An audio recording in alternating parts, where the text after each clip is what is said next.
Hello everyone and welcome to a new video on my channel. I'm Adam and today we're doing a Beast Quest ranking video. This time it's the Serpent's ranking. I'm just moving the camera back a bit. It's a Serpent's ranking. So pretty much this is what it says on the tin. I'm ranking all the Serpents from Beast Quest from my least favourite to favourites. So completely biased. So I think we know which one will be number one. So with this, I have included every beast which is either definitely a serpent or inhibits a body which is partially like a serpent. So that will include the mermaid related beasts as well as a slug, a Chinese dragon, and a couple other beasts here.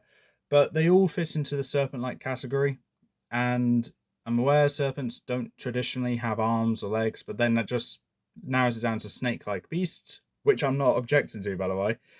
But if I'm going to be ranking serpents, I might as well try and make the list as bulky as I can, and these are all the beasts which I would say count as serpents. Any other beasts over here which I am missing, I apologise if I miss them. But I ran through this list with Lucas, and he seemed to agree that all these beasts inhibit serpent-like qualities, whilst the others don't. So, yeah. This list was requested to me by Lucas, so yeah, there we go. So there's 19 beasts here, and let's get into the ranking. In last place we have Naga the sea monster. Right, so I don't think there's ever been a beast that's had such a fall from grace than Naga had. Because at one point, this beast was my favourite of Series 3, was my favourite book of all, and then it just gradually went down and down and down and down. And it all comes down to his weakness being such a bad one, but also the fact, it's kind of a bit of a running joke on my channel now. It's hard to really picture what Naga's body would actually look like, whether it's just a giant blob or if it's actually like the Hydra's body in Hercules, which I prefer it to be, but because we don't actually know, I can't say that I like Naga for that reason. But even with that, the head regrown weakness, where the old ones attack the new ones, just makes this beast not really as threatening as it once was. It had a massive fall from grace to the point where I can't actually bring myself to like it anymore. In 18th place, we have Vislak the Slithering Serpent. Now, I do like this beast, just ignore the fact that it's quite low on this list. What makes this beast on the lower end of this list, though, is that I simply have a better attachment to the later beasts here, or they're just stronger, in my opinion. Vislak has a good venom ability, which can suffocate his victims. He also has snake manipulation and sand manipulation as well, so, you know, good abilities. However, I didn't feel the tension with his fights in the book, and his achievements in Battle of the Beast are just as good as Naga's. And by I say just as good as Naga's, I mean non-existent. I'm aware Naga did make it to round 2 in OG, but that was probably a mistake on my part. But here's what I'm saying. Vislak, I do not believe is actually that good of a beast. Story-wise, I get the hype around it, but beast-wise, I can't. 17th place is Blaze the Ice Dragon, and yeah, this beast is only here for the main reason of its giant plot hole. Its giant plot hole in the book, with it being able to freeze a volcano. So, okay, you can freeze a volcano, but how do you freeze an active volcano that's constantly bubbling with lava? That never made sense to me. Add that on to his design. But that aside though, his design actually looks very good. Probably the best design of the Series 4 beasts. And the abilities are what you'd expect, and I feel like they were used well. However, the fight is forgettable. And with that plot hole, I never really had a moment to really appreciate Blaze. I kind of want to appreciate Blaze, but I think I'm going to need to wait for future Battle of the Beast tournament before I can appreciate him. And even so, I need him to do really well for me to start appreciating him. Up next is Tremor the Earth Lord. And what can I say about Tremor other than that I was very I feel like I was probably I was pretty much told to add this beast onto the list.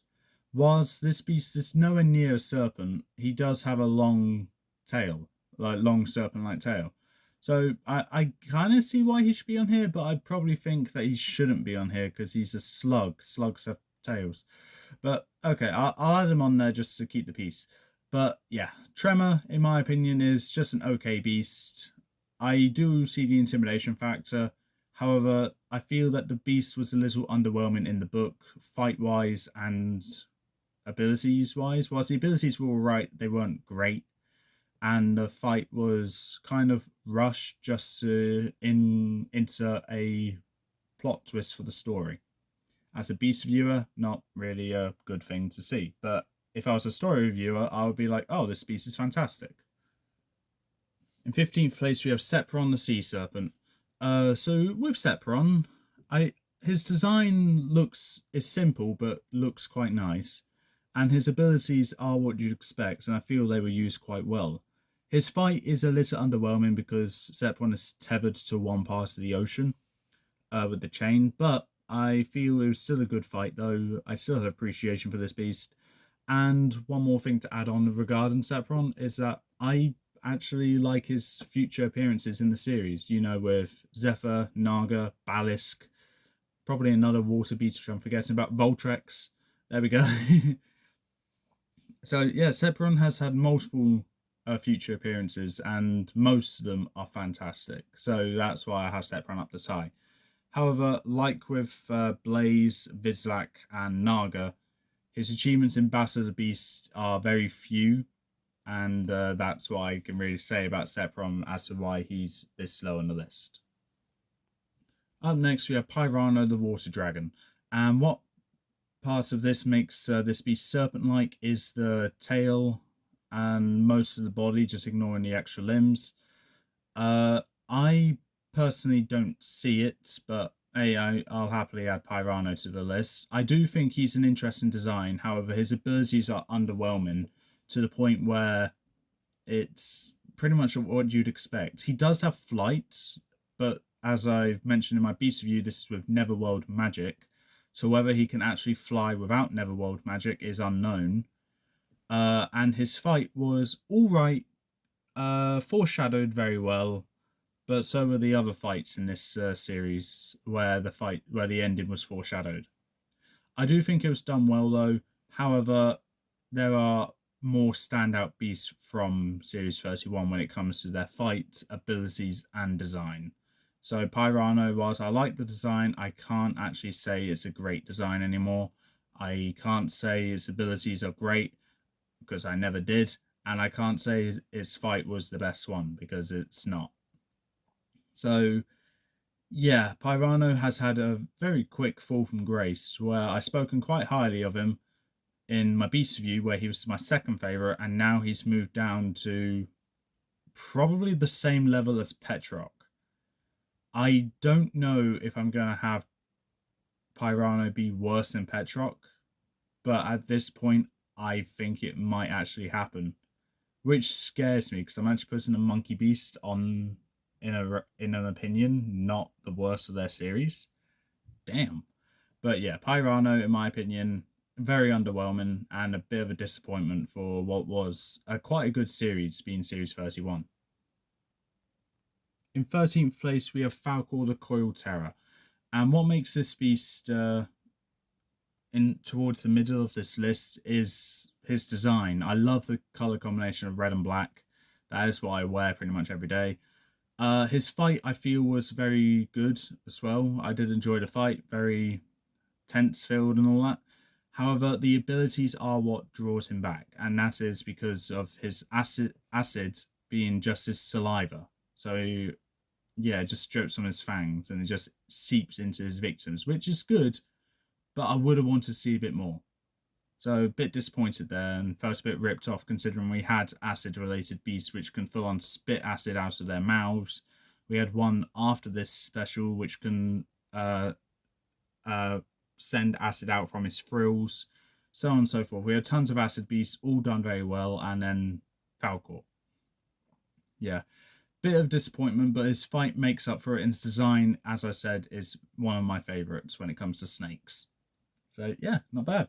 His progress in Battle of the Beast Specials Generation Tournament was also very good as well. He made it to the final four before dying to Krestor, I believe.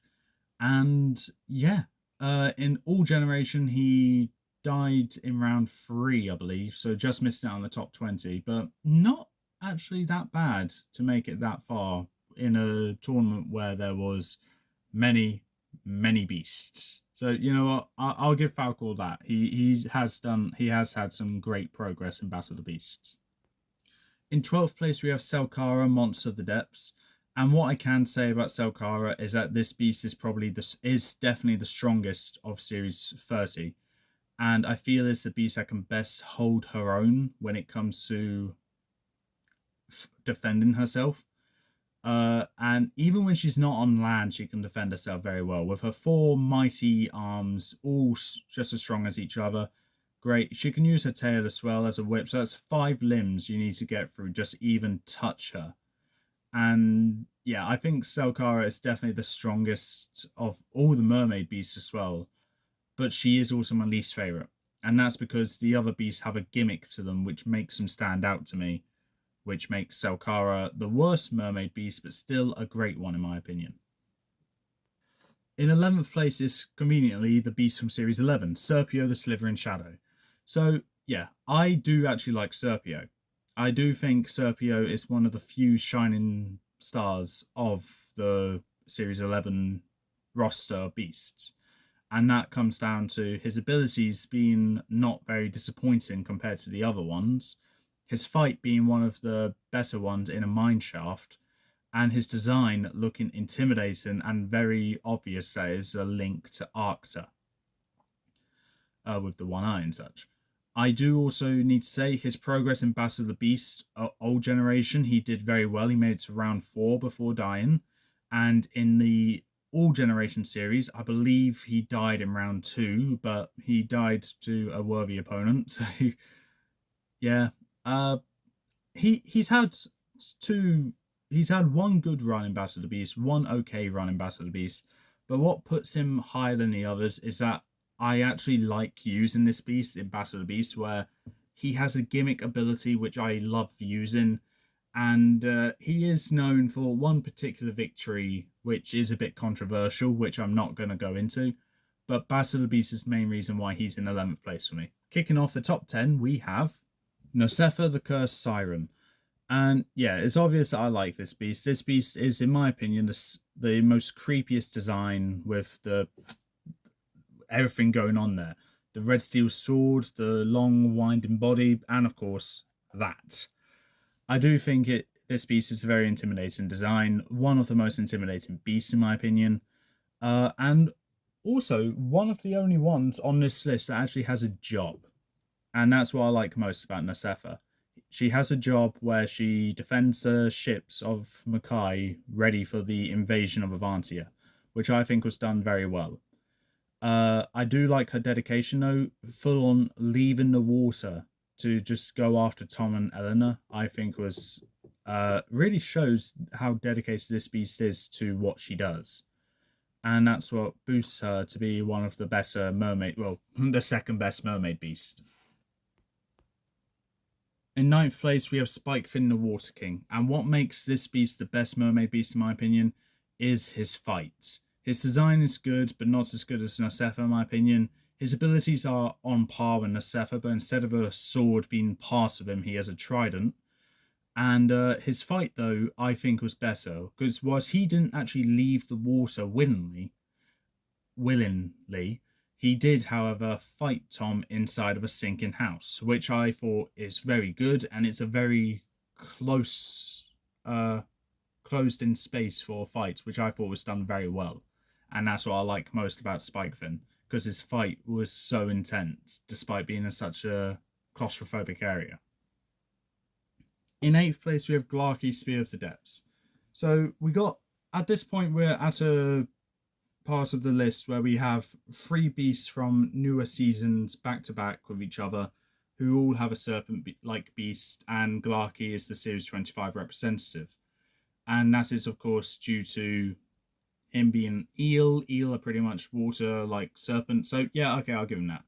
His abilities are my favourite part regarding him, with the whole turning water to ice and then being able to manipulate it to turn into ice needles and chuck towards his opponents. I thought was fantastic. His agility and durability is also very good as well.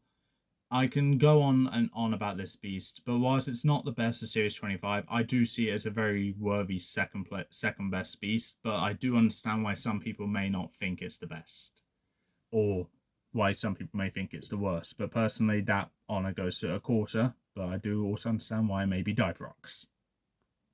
In seventh place, we have Mallix the Silent Stalker.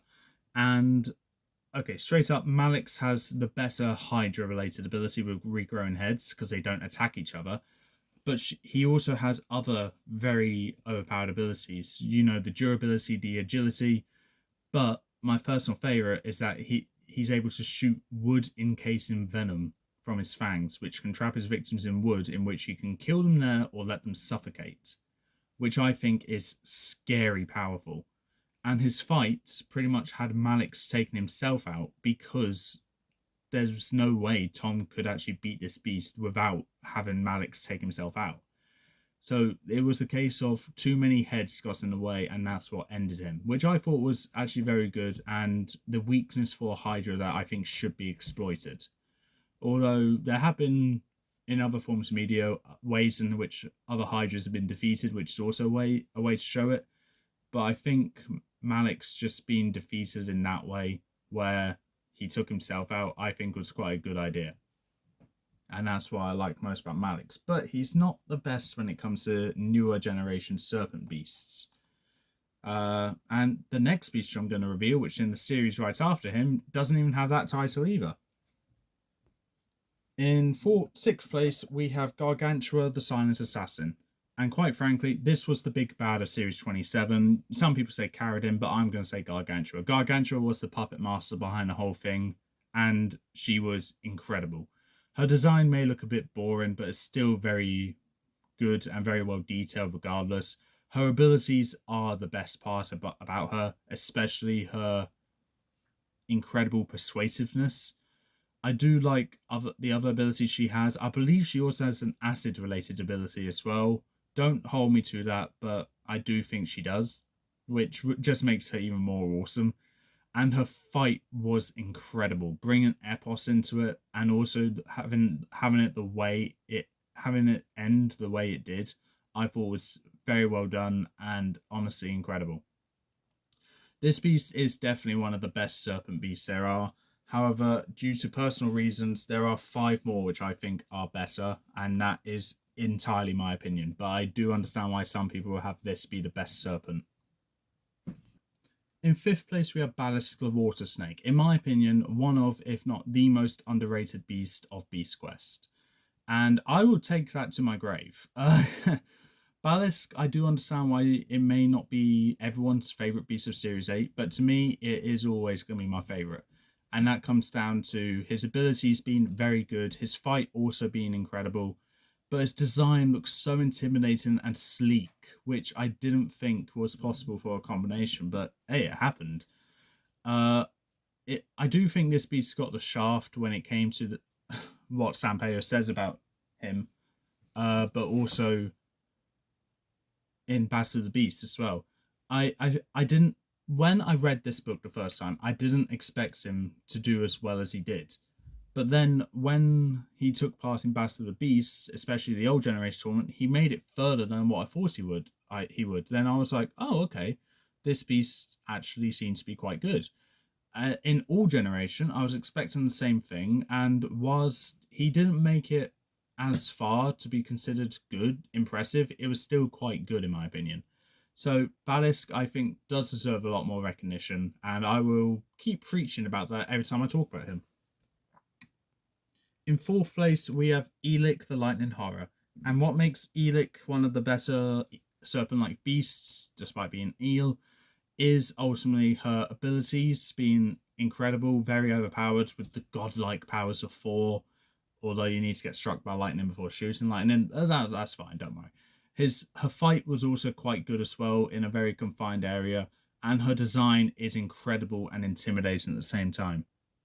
But of course, the best part about Ellik is actually her progress in Battle of the Beasts. Not old generation, the all generation. Out of 155 beasts, she made it to the top 5, which I think was incredible. Losing to none other than the winner of the series. I think she definitely earned a spot in the top 5. Did not expect her to make it to the top 5, but I'm more than glad she did make it to the top 5. Third place, we have Draka the Winged Serpent, and this, in my opinion, is the best new generation serpent-like beast. And that entirely comes down to her, I think it's a her, I'm going to say a her for now, but it might be a he. It comes down to her design being one of my favourite designs in all the Beast Quest, with a long serpent-like body, but also having 4 sets of wings, being able to fly. I think she looks very intimidating as well. Her abilities of shooting a jet stream of acid reminds me of a better serpent beast, but it was still used very well. Her fight was incredible as well, crashing into a mill and getting stabbed by it as well. Great. Honestly, so much I can say about this beast and on to why I like her so much and why she's my favourite of Series 29. And yeah, I can preach on and on about this beast, but to save time on the video, and also that I've got 2 more beasts that I will happily preach about, I'm just going to end it by saying Draka, I think, needs more recognition. I do know Draka is one of the more popular beasts of Series 29, but I need her to be the most popular because she is that good and she deserves that recognition. In second place, we have Krestor the Crushing Terror. And what makes Krestor incredible is multiple things. His design is intimidating and terrifying in some extent. His fight taking place in the Rocky Mountains, despite being a water beast, is good as well. That shows his diversity in multiple terrains. And his abilities, using his head as a hammer, his agility and durability, and also shooting acid from the spikes on the back of his neck, I think are all great abilities, which really shows his capability. Not to mention he has skills and obviously lungs, being able to breathe above and below water, also great. And then we go to Battle of the Beast, old generation and all generation, where this beast made it to be the runner-up of the old generation tournament out of 78 beasts, and 3rd place out of the 155 beasts that took part in the All Generation series, which I think is incredible and makes him the most consistent beast of Battle of the Beasts in all, really. So yeah, definitely deserves a lot of recognition, and I'm glad he is as popular as he deserves to be. But of course, my favourite serpent beast from Beast Quest is of course Torpix the Twisting Serpent. I don't think there was anyone who's been watching my videos that would be surprised by this beast being my favourite. To start off, I love his design, I love the shade of green, I love the orange in his eyes, brilliant. His abilities are small in numbers but used effectively, especially the acid spitting powers, which I think are one of the better acid-related spitting powers there are. And his fight is also incredible, in my opinion. His story is also good as well, where I'll only dwell on the fact that he is the only beast in Seraph and has one of the most important jobs of any beast in Beast Quest, which is being the guardian of the Eternal Flame, which I think is incredible. Then we move on to Battle of the Beasts, where this beast was not only took part in one tournament, but won it. This beast is incredible and one of the strongest beasts in general, in my opinion. And if I was being attacked by every beast in Beast Quest, I would trust Torpix to be the lieutenant or the commander defending me with 5 other beasts. What those other 5 are, I don't know yet, but I'll probably do a video on that in the future. And with that, that's the ranking done. I hope you enjoyed the video. I enjoyed doing this ranking.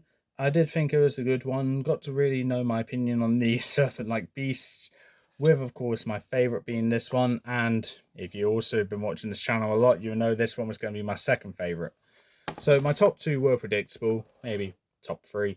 But yeah, I serpent beasts are some of, well, reptilian beasts are some of my favorite related beasts.